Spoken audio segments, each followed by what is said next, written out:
শূন্য থেকে অর্থাৎ জন্ম থেকে ২ মাস বয়সে যারা আছে তারা হচ্ছে নবজাতক। নবজাতক বাচ্চারা প্রায় খাওয়ার পরে কিন্তু দুধ উগলে দেয়। মানে দুধ পড়ে যায়। এটা কিন্তু স্বাভাবিক। এর প্রধান কারণ হচ্ছে ওদের পাকস্থলী কিন্তু এখনো পুরোপুরি শক্ত হয়নি। সামান্য চাপে দুধ উঠে আসে। কারণ পাকস্থলী শক্ত হতে হবে। মানে হচ্ছে পাকস্থলীতে যে খাবারটা গিয়েছে, যে দুধটা গেছে সেটাকে ধরে রাখতে হবে। কারণ নবজাতক তো তারা তো এখনো মাত্র শিশু।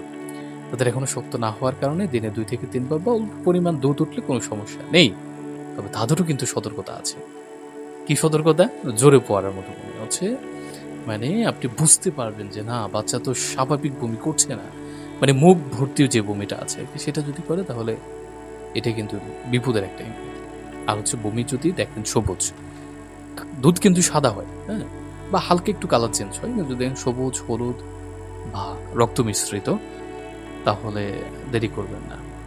খাওয়ার পর খেতে চায় না, মানে আপনি দুর্বল লাগে। এসব হলে তাহলে আরো দ্রুত ডাক্তারের শরণাপন্ন হবেন। মানে বমি করলো প্লাস কালার চেঞ্জ, তারপর দেখলেন যে বমির পরবর্তীতে আর বাচ্চা খেতে চাচ্ছে না। মানে হাত পা নাড়াচাড়া করছে না অত বেশি। আগে যেরকম করতো, দুষ্টামি করছে না, হাসছে না। তাহলে বিষয়গুলো নরমালি নেবেন না। ডাক্তারের পরামর্শ নেবেন খুব দ্রুতই।